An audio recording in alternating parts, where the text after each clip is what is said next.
Today on Oz. There were many days that I really didn't want to live anymore. Real Housewives of Beverly Hills star Yolanda Foster speaks out about her fight against an invisible disease. Somebody must have a cure. Her desperate search for answers. You went to 11 countries, visited with more than 100 doctors. And her response to the critics who say she's making it all up. People started insinuating that I was crazy in the head. Coming up next.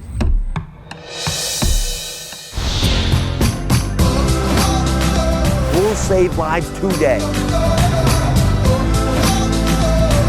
You guys ready to get healthy?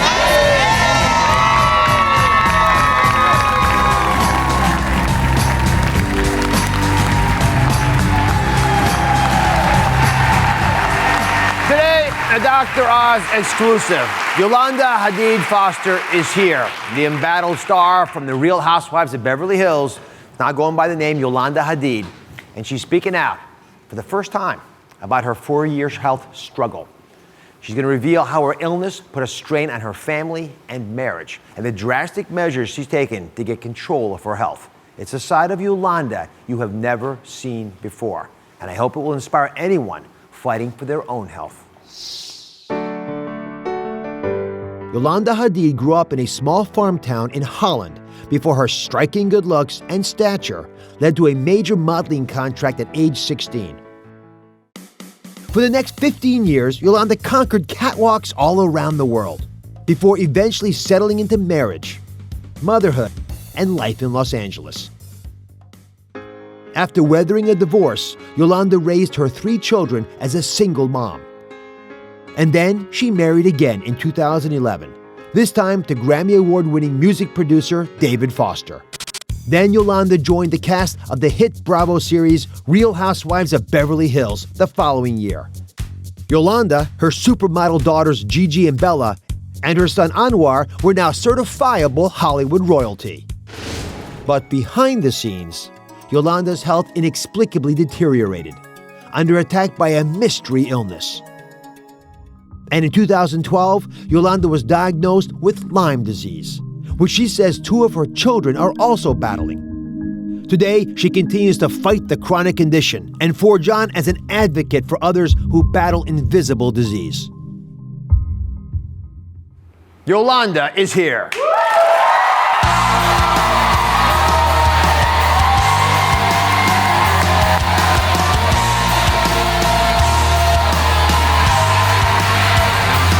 That's much better.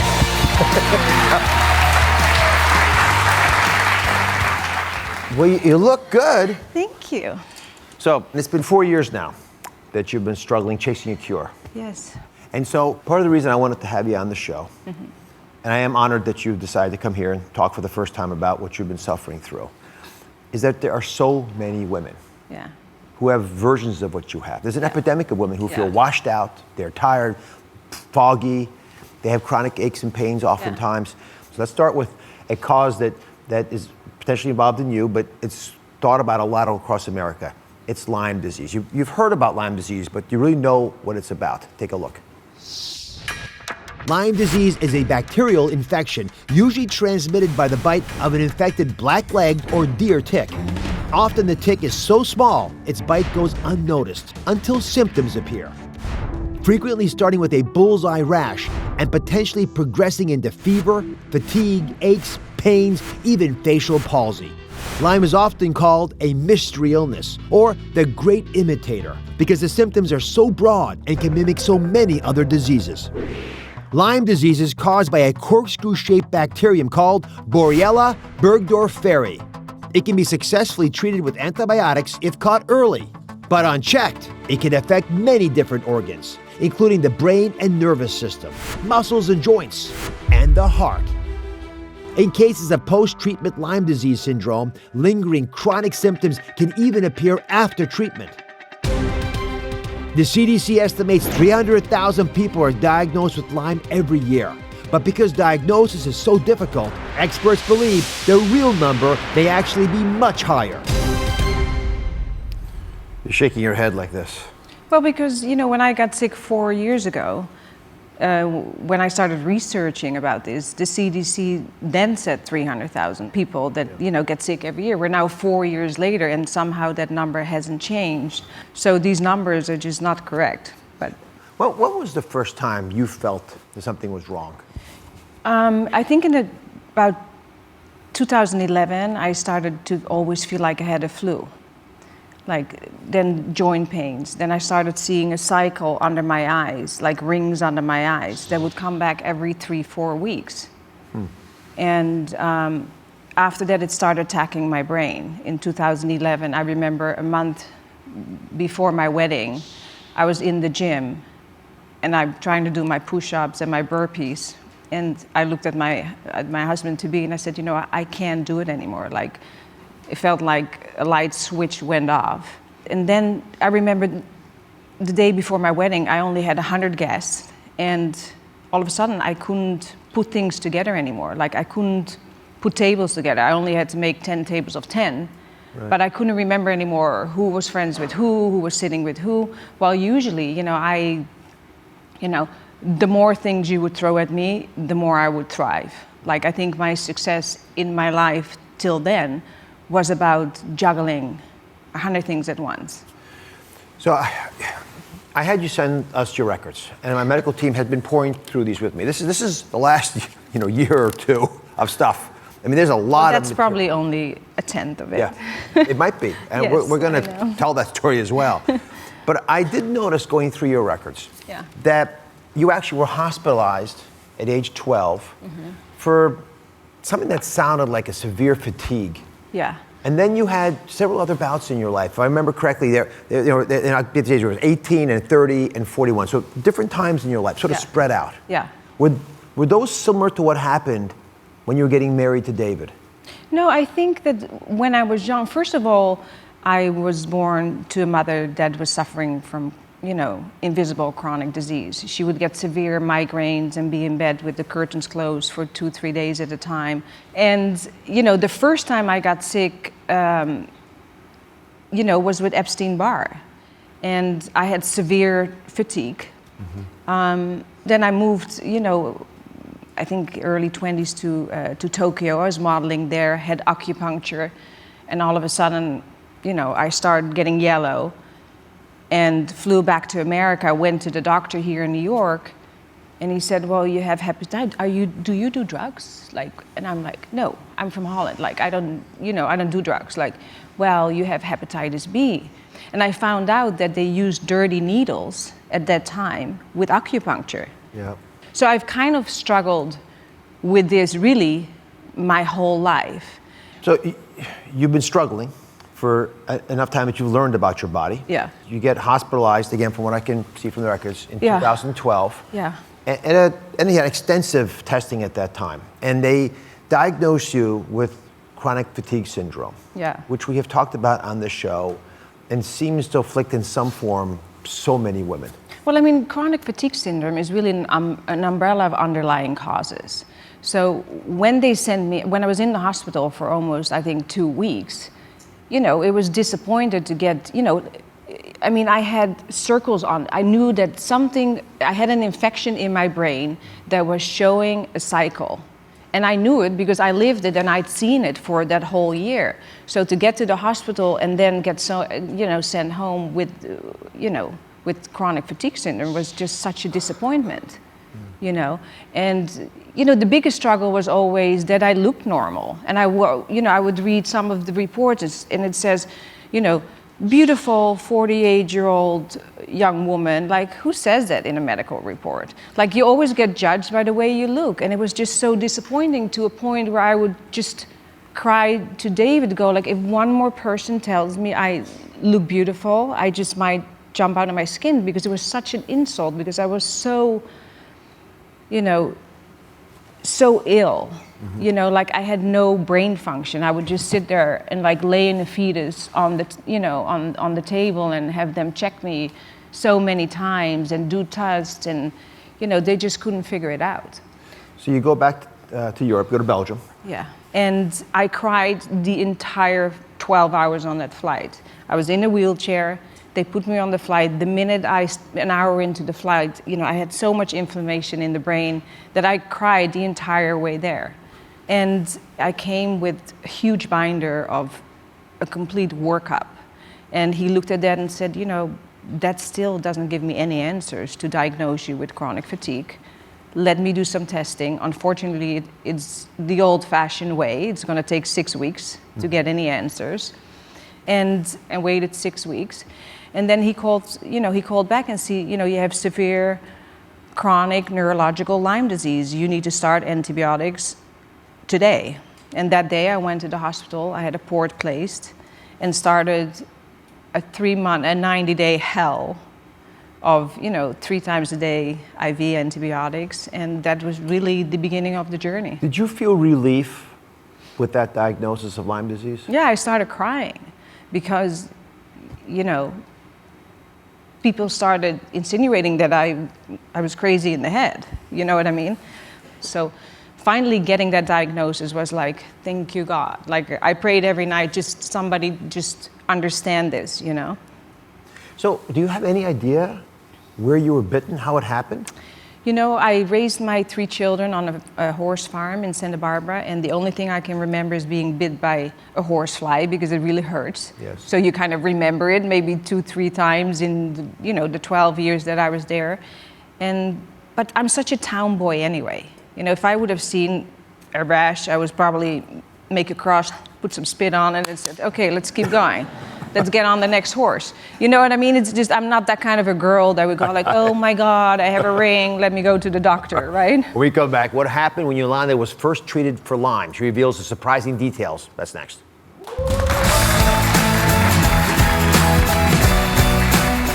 Next, You went to 11 countries, visited with more than 100 doctors. a 4-year search for a cure against an invisible disease. Uncovering the mystery of chronic Lyme. Yolanda reveals some of her most unusual and startling treatments. Next. Apple, pear, banana. Remember those old body shapes you used to have? We're tossing those out and rewriting the book. I'm giving you a whole new way to look at your body. Find out which one you are to maximize weight loss results and what to eat for your body type. This actually looks like a pancake, doesn't it? Plus, how this pair of jeans can make any body type look 10 pounds thinner. That makes you look amazing! All new Oz. That's coming up tomorrow.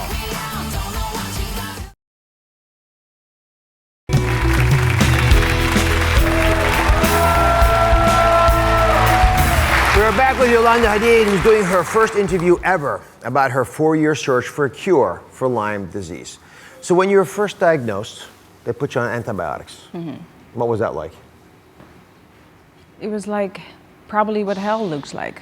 I mean, it was just so intense, sweating on the bathroom floor, just praying to get through that time. But even with the antibiotics, you weren't cured, so to speak. You still had the issues. Yeah.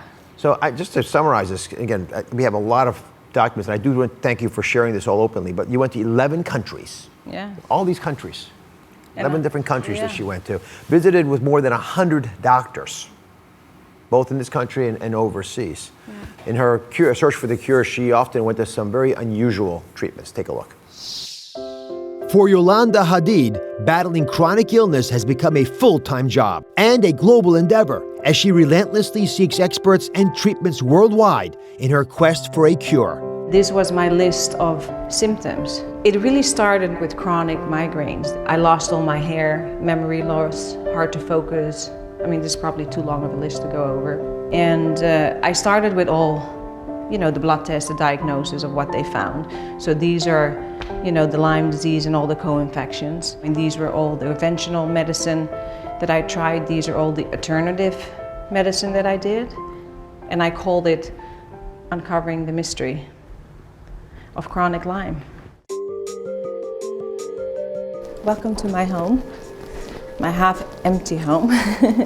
We'll be starting my morning treatment, and this is just part of my daily routine.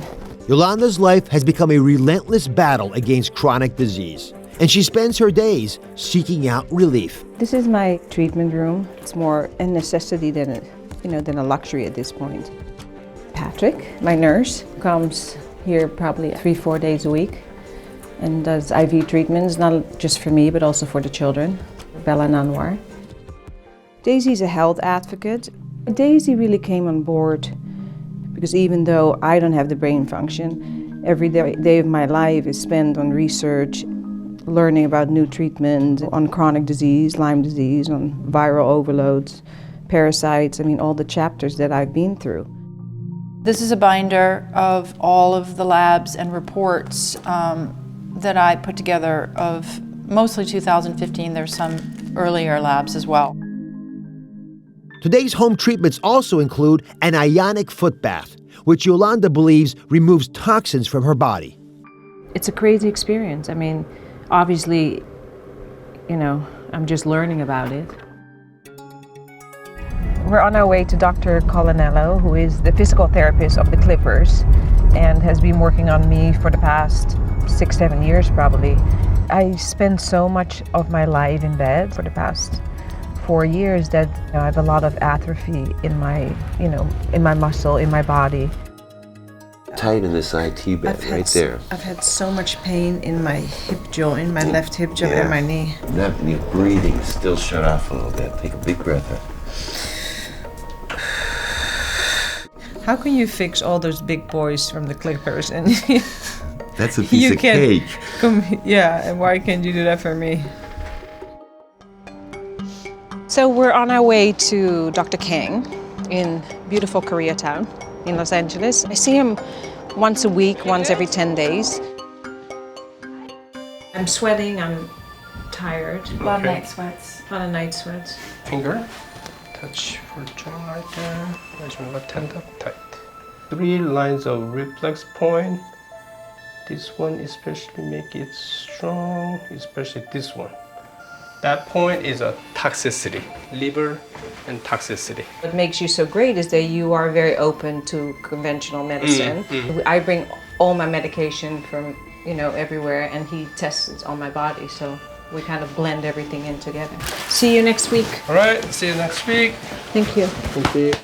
So another day at the office for us, right? That's right, yes. But I think we're making progress. So we talk a lot about alternative approaches. Yeah. Do you have any regrets on the journey you took, the ones you may have tried that didn't work so well? You're so desperate that you want to believe anybody that comes up with something that is off the mainstream path. But, there's a lot of things that I did afterwards going like, especially now with my brain function coming back, I go like, oh my God, was I crazy? Did I really walk into Tijuana covered with a baseball cap and black glasses and stand in line with all the people at the border, to go and get fetal stem cell shots from, some guy that wrote a book. But, it's like I've done shady things. But I was just like, no, I'm either gonna get this, or I'll die tomorrow. But, I'm gonna die trying. I'm not, just gonna lay there and wait for this to go away because it's not going away. How much money do you think you have spent? I don't know. But it's a lot. It's more than anybody should have to. You know what I mean? All right, up next, a shocking discovery inside Yolanda's body and the surgery that finally gave her some relief. We'll be right back.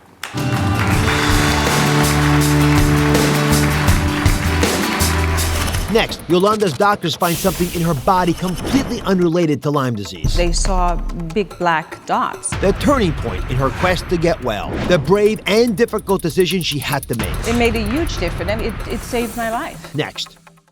We answer 99 of your biggest food questions, starting with artificial food coloring. Why are so many dyes banned outside the U.S.? There are about 500,000 that we estimate are probably affected by food dyes. Plus 98 other burning food questions. All new Oz. That's coming up on Thursday. Yolanda would love to see you in her room. I'll bring you through. Okay. Like a looky-loo opening closets. What's in there? I know, especially But closets. there's one closet that's got all her meds, and that's quite impressive. Can we look? Yeah, come follow me. Holy Moses. Okay. Oh my God. Holy shit. This is way bigger than I can even process right now. I've never seen anything like this before, ever in my life. It's serious business. We're back with Beverly Hills housewife Yolanda Hadid. So there was a shocking discovery made within the last year in your body. Yes, thank God. Thank God. I'd love if you could share with folks what was found.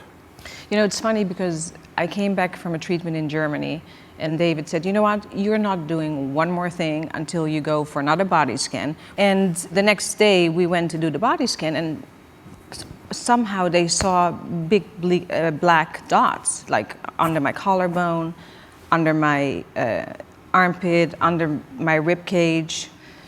And you know, when we figured out that it was silicone of an old leakage from 10 years before that, when I was water skiing, fell and broke one of my implants. And you know, when they replaced the implants, they said, we cleaned it all out and you know, you're fine. So this is what an implant looks like. Yeah. And if I understand correctly, you're saying that 10 years ago when, in that skiing accident, you hit this, you smacked it hard and cracked this. Yeah. So it went flat. Yeah. You know, so I knew it was broken and I went to the doctor and he said, well, we'll replace them. I cleaned out the entire, you know, pocket. So coming up here, let me show you some images. And this is sort of an interesting series of scans you sent us. So this is the first. This is a scan. Obviously, the breasts are up here. Yeah. And the red stuff is where a lot of blood is. So the heart and big vessels are here. Yeah. But this over here is not supposed to be here. Yeah. So you decided to have explant surgery. Yes. Where the implants were removed and this leakage will be cleaned out. So here's footage of that actually. You're in the operating room.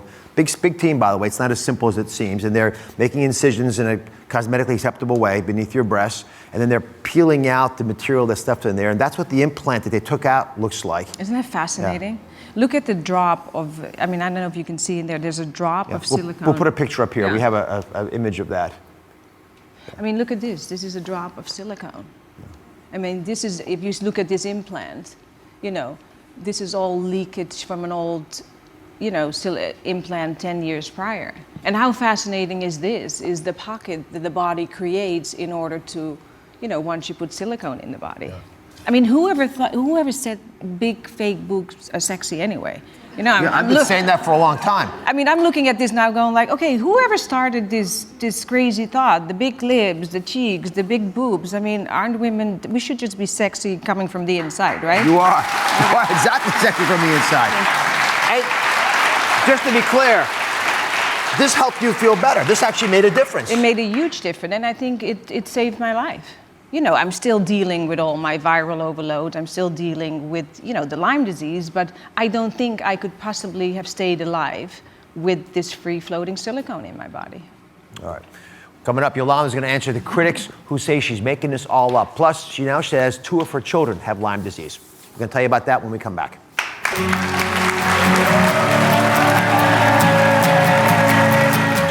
Next, the disease doesn't stop with Yolanda. Now it's affecting members of her family. What it's like to watch her children battle this chronic illness. It's heartbreaking because life is tough enough for children. And what she has to say to the accusers who claim she's exaggerating. Next.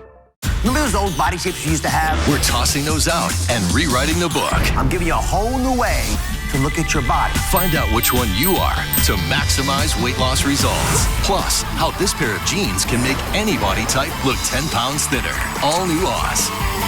That's coming up tomorrow. It hasn't been fun. It's been a long 4 years. But so I guess I keep myself motivated, one for my children that I need to cure before they, you know, go on with their adult life, and the time is now. And, you know, it's just got to get done, and if it's not me, then who's going to do it? So. We're back with Yolanda Hadid. It's very emotional. Watch that. Yes, it is. And the Lyme disease is not just affecting you, it's affecting 2 of your children. Yes. Anwar and Bella. Mm-hmm. What's it like as a mom, watch them go through this? You know, it strikes the deepest core of hopelessness inside of you. Because as a mommy, we're fixers. We want to, you know, solve their problems and give them a fair chance at a happy life. And, you know, at this moment, my hands are tied behind my back. because I don't have the answers, you know, and it's heartbreaking because life is tough enough for children, you know, like Bella. I mean, she's just starting her life, you know, working and trying to thrive in the world, to have to deal with these severe symptoms every day. What are her symptoms? You know, for Bella, it started in her spine. Bella wanted to be a professional horseback rider, and her dream was to go to the Olympics. She's been on a horse every day of her life since she's 2 years old. And all of a sudden, you know, she started making mistakes, like all of a sudden, and big accidents start happening. And, you know, I was already in bed, you know, very ill, and she would come home with big bruises, and I said, Bella, you know, you gotta stop riding. We need to figure this out. And I had her tested, and she, you know, has Lyme disease as well. It's not as severe as mine, but it's you know, brain fog and not being able to, you know, like I said, it showed up in her writing. You mentioned earlier that your mom Yeah. had chronic illnesses when you were a child. Yeah. So you actually saw the child's perspective. There she is. She's so cute. Yeah.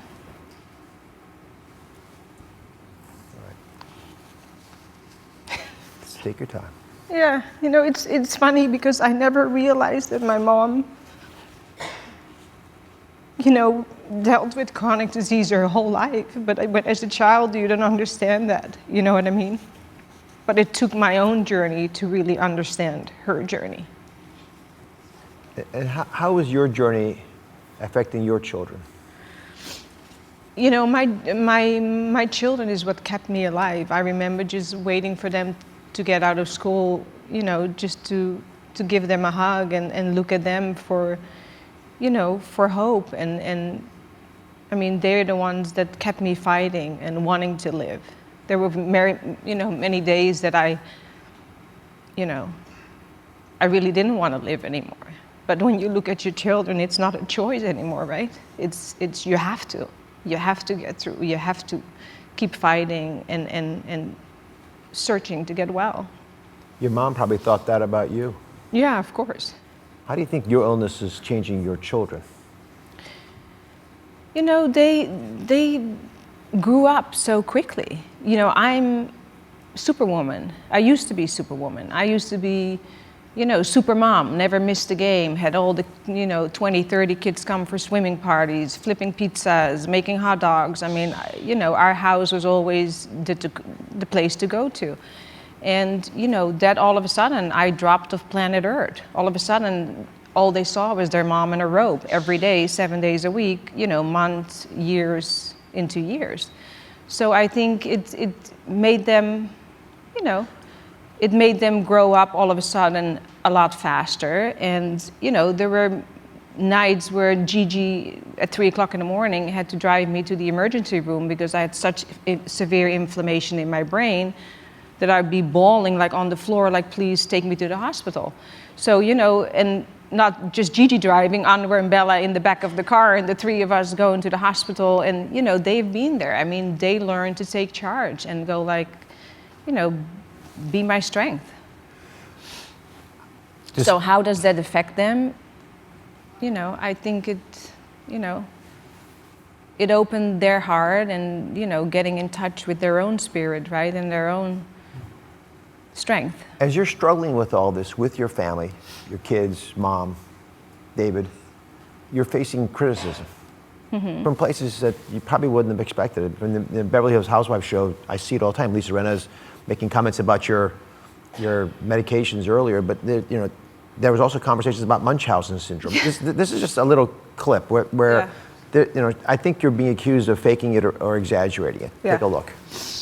When you left, when my nurse wrote me the definition of Munchausen disease, that was the biggest blow I've ever had in my life.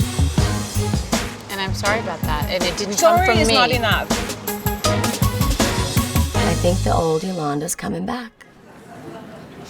Yeah, I mean, I was so severely mentally compromised that I really couldn't fight for myself anymore.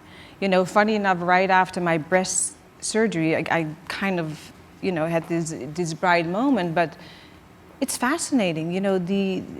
the judgment that I've endured from family, from friends, from people at work. I mean, those are, you know, people that I work with. I mean, that I've known, some of them have known me for years. I mean, I have such an extraordinary life. When I got sick, I just got married. I mean, my children, we moved to Malibu. I mean, look at my girls. Don't you think that I would be front row at the Chanel show in Paris, watching my two girls, you know, at a fashion show? Don't you think that's where I would be? I mean, you know, to be judged like that, it's such an insult to your integrity as a woman. You know what I mean? Nobody would choose to stay in bed 24 hours a day for that many years. And, you know, but I also look at the show now, I want to try to take away the positive of it. I look at it and I go like, you know what? They really opened conversation about what's really going on in today's world. Because there are millions of people that suffer probably worse than I do, that are housebound, that have no voice, and have lost all their friends, their family, because the world has so little compassion today. And if you didn't lose your hair and you can't say, okay, I have cancer, you know, that people know and understand and have learned to be compassionate about, they judge you. And, you know, it's just unconscionable. Because nobody fakes a disease. Coming up next, how Lyme's affected Yolanda's marriage. Stay with us.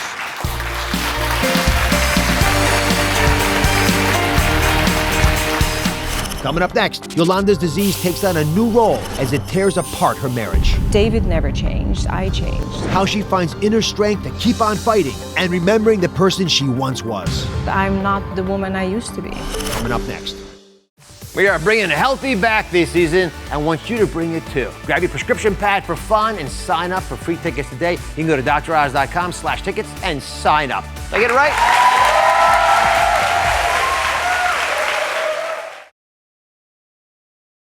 Do you think we should walk today? I can't. You ask me this every day, and every day I have to say to you, I can't. It's hilarious. The minute David and I got married, I got sick. Obviously, it has been very taxing on my relationship. We're back with Yolanda Hadid. So you announced recently that you've separated from husband David Foster. Mm-hmm. Yeah, that's a sad story. I'm still processing it myself, so I'm not really able to really talk about it. But you know, it's part of this journey, I guess.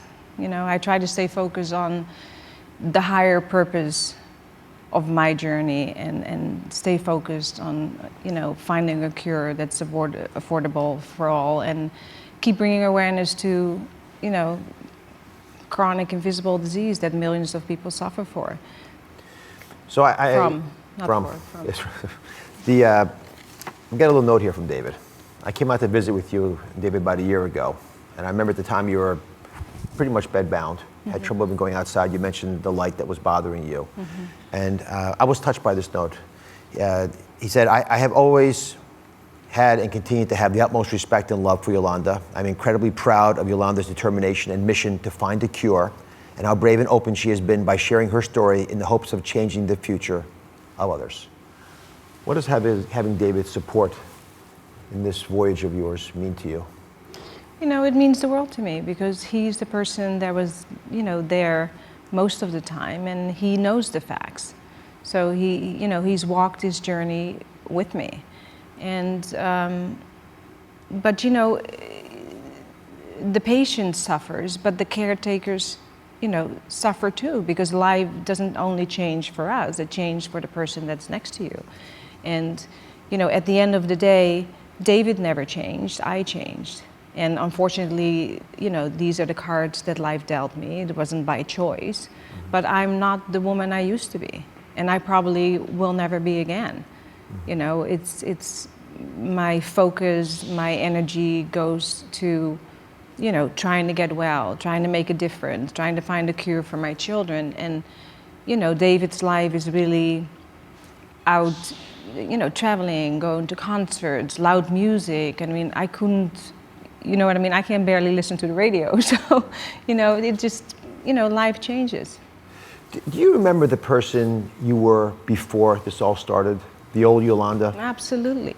I think I've spiritually grown so much. I'm a different person today, but I dream about that girl that would go, on a 1-hour run and was in the gym 5-6 days a week. And, I just signed up for a marathon in Mammoth in July. I don't even know if I'm going to make it there, but a marathon? Like a half a marathon. And I'm not going to run it. I'll probably hopefully walk it. But, I'm goal oriented.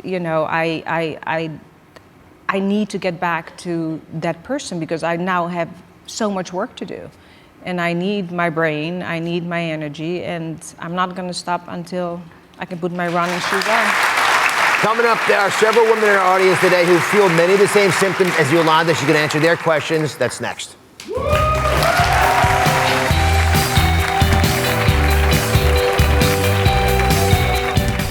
Coming up next, our audience shares their struggles. Some days are so difficult, I can't get out of bed. Yolanda's messages of hope and what their similar journeys mean to her. Don't take no for an answer. Don't ever stop. Wait for the next day to come. Coming up next. How this pair of jeans can make you look 10 pounds thinner. And how to maximize weight loss based on your body type. All new Oz. That's coming up tomorrow.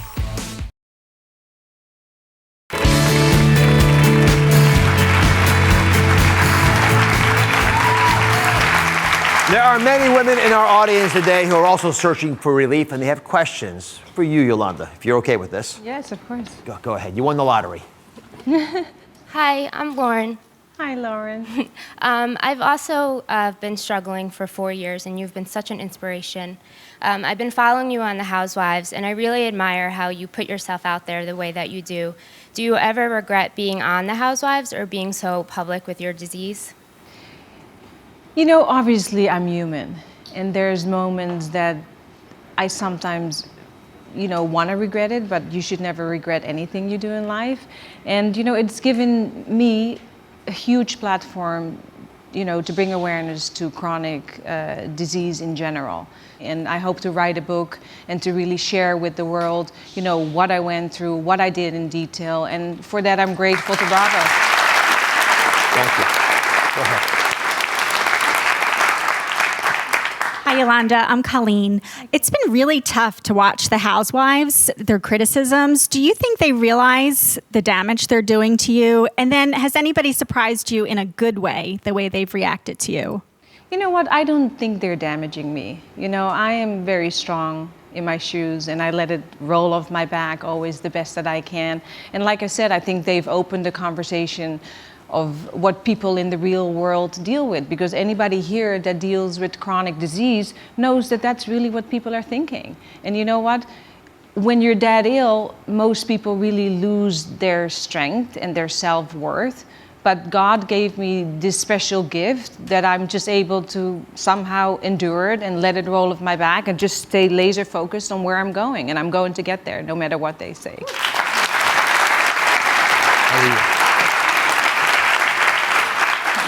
Hi, Yolanda. My name is Samia, and I've also suffered for so long, and I'm so deeply inspired by you. I had to move from Florida back home to New Jersey so that my family can take care of me when I got really sick. And some days are so difficult, I can't get out of bed. So what is it that you do that you can offer for me on your toughest days? Listen, in my worst days, I go into silence and I really connect with that little voice deep, deep inside of me. And it's the relationship with that and my faith that gets me through every day. And I know what you're saying. I mean, it's a dark, dark journey because there's no answers. But, don't take no for an answer. Don't ever stop. Even the days you can't get out of bed, wait for the next day to come, because it does change, and we are going to find a cure. Yolanda, you must get thousands of messages, notes, similar to the wonderful women who've asked you questions today. What does it mean to you to have people who are struggling reach out for answers and sharing their issues? You know what? I never knew how big this problem was. And I mean, I just started sharing a little bit on social media because I was just frustrated that people didn't know, you know, that I couldn't find a diagnosis.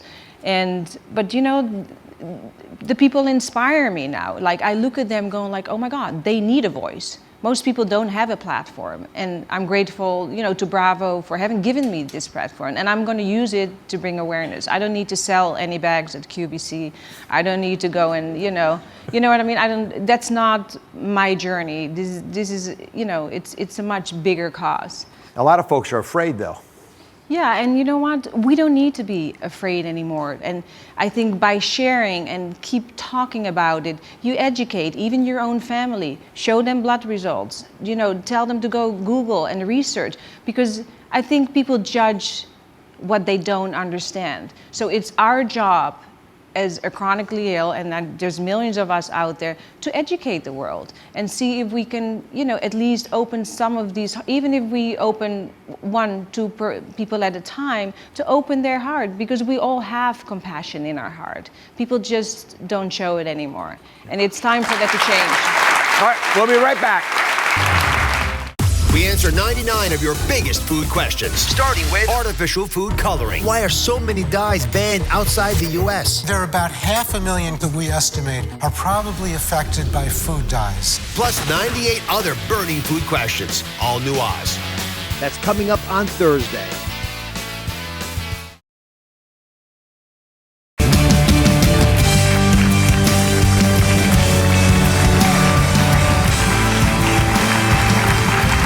Back with Yolanda. During your quest to heal yourself over these last 4 years, what's been the most surprising thing you've learned about yourself? Patience, and really, you know, the journey to my own soul, you know, and my own strength. I think that's the biggest lesson, my faith. You know, I think that's... I know it's a difficult journey. You're still on it.